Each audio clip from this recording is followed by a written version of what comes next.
नमस्कार दोस्तों, technical farming में आपका फिर से स्वागत है। आपको ये जानकर बेहद गौरव की अनुभूति होगी कि हमारे देश में विश्व का सबसे बड़ा जीन बैंक है फसलों का। ये है national bureau of plant genetic resources, जो एशिया का सबसे बड़ा और विश्व का दूसरा जीन बैंक है।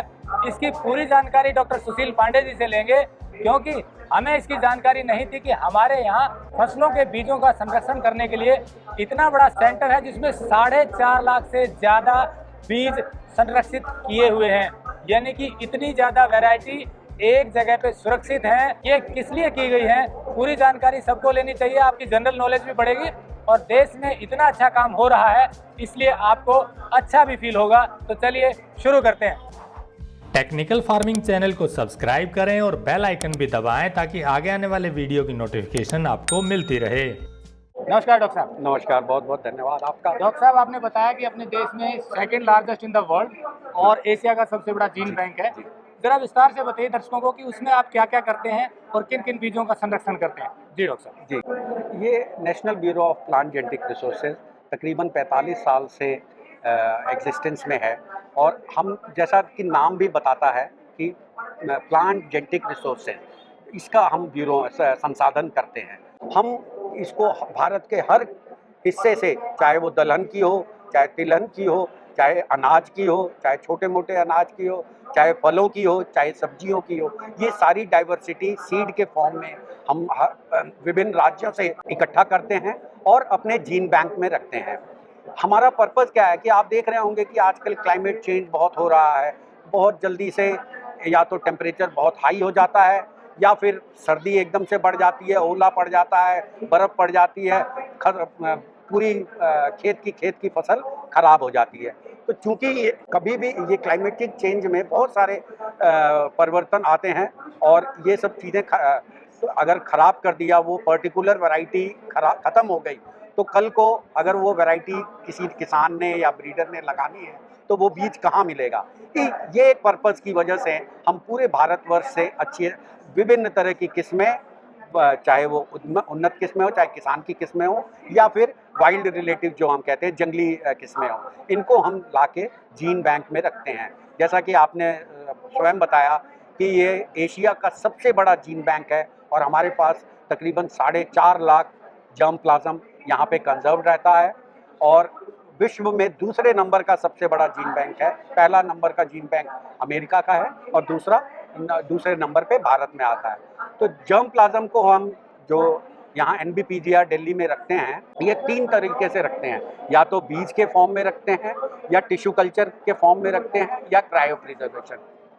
तो जिन फसलों में बीज को हम अगर सुखा लेते हैं 30 डिग्री सेंटीग्रेड से कम, यानी 15 डिग्री से कम, और सीड अगर मरता नहीं है, तो वो हम जीन बैंक में रखते हैं। ये जो जीन बैंक है, ये देख रहे हैं, ये उसका एक मॉडल यहाँ पे हमने दिखाया है। ऐसे 12 बड़े बड़े मॉड्यूल हमारे यहाँ पे राष्ट्रीय जीन बैंक में हैं, जिनके अंदर तकरीबन 4.5 लाख सैंपल रखते हैं, और हमारे जीन बैंक की क्षमता 10 लाख जर्म प्लाज्म रखने की है। और ये national bureau of plant genetic resources के 10 रीजनल स्टेशन हैं जो ऑल ओवर इंडिया फैले हुए हैं। त्रिशूर, हैदराबाद, कटक, अकोला, रांची, शिलोंग, जोधपुर, आपका हो गया भोपाली, शिमला और श्रीनगर।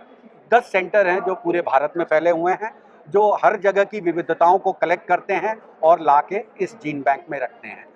हमारा पर्पज़ ये होता है कि यहाँ पे बीजों को हम 50 से 100 साल तक रखें, जो कि कभी भी अगर कहीं प्राकृतिक आपदा आती है जिसमें कोई किस्में ख़त्म हो जाती हैं, तो वो किस्म हम यहाँ से उस ब्रीडर को दे सकते हैं, जो क्रॉप इम्प्रूवमेंट प्रोग्राम में उसको लगा के किसानों के लिए और अच्छी किस्में बना के दिया जा सकता है। तो डॉक्टर साहब, आपने जैसे बताया कि आगे भविष्य के लिए इन फसलों की किस्मों को बचाए रखने के लिए आपका ये जीन बैंक काम कर रहा है। तो 3 विधियां आपने बताई। एक में तो आपने बताया कि -18 समथिंग, -20। ये जो जीन बैंक है, ये -20 में है। इसमें हम बीज को 8% से कम मॉइस्चर, नॉर्मली 5 से 6% जब उसमें नमी होती है, उसमें हम सुखा के एल्युमिनियम फॉइल पैकेट्स होते हैं, जो इसमें आपने सैंपल देखा होगा, उस एल्युमिनियम फॉइल पैकेट में हम बीज को डाल के वैक्यूम पैकिंग कर देते हैं, जिससे कि नमी का अंदर की नमी भी टोटल जो हवा में रहती है वो भी पूरी बाहर आ जाए और बाहर से नमी ना अंदर आ सके, अंदर की नमी